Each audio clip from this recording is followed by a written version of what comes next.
नमस्ते दोस्तों। स्वागत है आपका आपके अपने YouTube चैनल उर्मिला इंस्पायर में।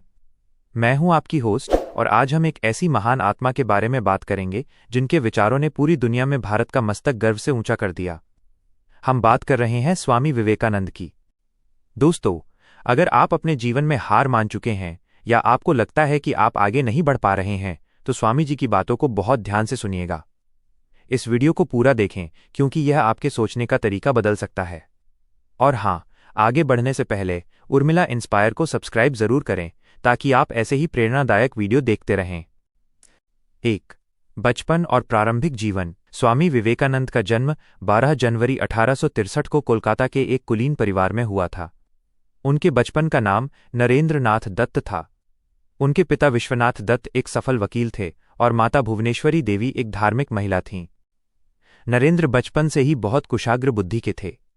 उन्हें पढ़ने का इतना शौक था कि वे एक बार किताब पढ़ते और उन्हें वो पूरी याद हो जाती थी। लेकिन उनके मन में एक अजीब सी बेचैनी थी ईश्वर को जानने की। वे हर साधु संत से एक ही सवाल पूछते थे, क्या आपने ईश्वर को देखा है? उनकी ये खोज उन्हें रामकृष्ण परमहंस के पास ले गई। जब नरेंद्र ने उनसे वही सवाल किया तो परमहंस जी ने मुस्कुराकर कहा, हाँ, मैंने ईश्वर को वैसे ही देखा है जैसे मैं तुम्हें देख रहा हूं। यहीं से नरेंद्र के जीवन का नया अध्याय शुरू हुआ और वे रामकृष्ण जी के शिष्य बन गए। 2. शिकागो का ऐतिहासिक भाषण 1893। स्वामी जी के जीवन की सबसे बड़ी घटना 1893 में अमेरिका के शिकागो में हुई विश्व धर्म संसद थी। वहां उन्हें बोलने के लिए सिर्फ 2 मिनट का समय मिला था। जैसे ही उन्होंने अपने भाषण की शुरुआत मेरे अमेरिकी भाइयों और बहनों, sisters and brothers of America के संबोधन से की, पूरा हॉल 2 मिनट तक तालियों की गड़गड़ाहट से गूंजता रहा। उन्होंने दुनिया को बताया कि हिंदू धर्म सभी धर्मों को स्वीकार करना सिखाता है। उन्होंने सांप्रदायिकता और कट्टरता पर कड़ा प्रहार किया। उस दिन के बाद पूरी दुनिया ने भारत की आध्यात्मिक शक्ति को लोहा माना। 3. स्वामी विवेकानंद का जीवन फूलों की सेज नहीं था। पिता की मृत्यु के बाद उनका परिवार भीषण गरीबी में आ गया था। कई बार उन्हें और उनके परिवार को भूखा सोना पड़ता था। लेकिन उन्होंने कैसे खुद को संभाला और आगे बढ़े, यहां उसके कुछ सूत्र हैं। एकाग्रता, कॉन्सेंट्रेशन। स्वामी जी कहते थे कि शक्ति का स्रोत एकाग्रता है।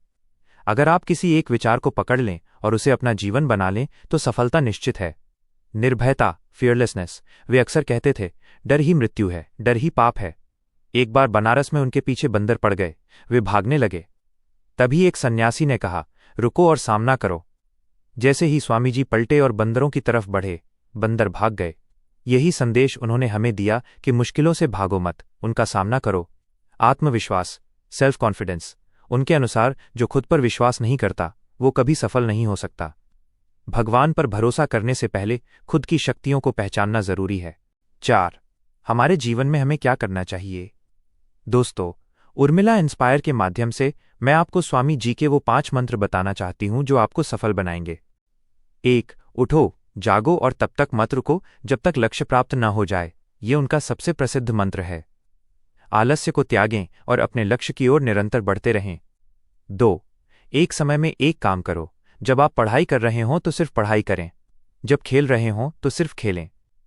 अपना 100% उसी काम में लगा दें। 3. खुद को कमजोर समझना सबसे बड़ा पाप है। आप अनंत शक्तियों के मालिक हैं। कभी मत कहिए कि मैं ये नहीं कर सकता। 4. पवित्रता और चरित्र। सफलता तभी स्थायी होती है जब आपका चरित्र साफ हो। दूसरों की मदद करना और निस्वार्थ भाव से काम करना ही असली प्रगति है। 5. ज्ञान का अर्जन। जीवन भर एक विद्यार्थी बने रहें। जितना अधिक आप सीखेंगे उतना ही अधिक आप बढ़ेंगे। 5. युवाओं के लिए संदेश। आज का युवा अक्सर छोटी छोटी बातों पर डिप्रेशन में चला जाता है या सोशल मीडिया के मायाजाल में फंस जाता है। स्वामी विवेकानंद कहते थे कि लोहे की मांसपेशियां और फौलाद की नसें होनी चाहिए। मानसिक रूप से मजबूत बने। उनका मानना था कि भारत का भविष्य युवाओं के हाथ में है। यदि युवा वर्ग अनुशासित और दृढ़ निश्चयी हो जाए तो भारत फिर से विश्व गुरु बन सकता है। दोस्तों, स्वामी विवेकानंद मात्र 39 वर्ष की आयु तक जीवित रहे, लेकिन उन्होंने जो ज्ञान दिया वो सदियों तक मानव जाति का मार्गदर्शन करता रहेगा। उन्होंने सिखाया कि सफलता केवल पैसा कमाना नहीं, बल्कि अपने भीतर के ईश्वर को पहचानना और मानवता की सेवा करना है। उम्मीद है कि उर्मिला इंस्पायर का ये वीडियो आपको पसंद आया होगा। स्वामी विवेकानंद की कौन सी बात आपके दिल को छू गई? हमें कमेंट में ज़रूर बताएं। इस वीडियो को अपने दोस्तों के साथ शेयर करें ताकि वे भी प्रेरित हो सकें। और हाँ, हमारे चैनल को सब्सक्राइब करना न भूलें ताकि हम आपके लिए ऐसी ही और प्रेरणादायक कहानियाँ लाते रहें। याद रखिए, आप अपनी किस्मत खुद लिख सकते हैं। मिलते हैं अगले वीडियो में। धन्यवाद।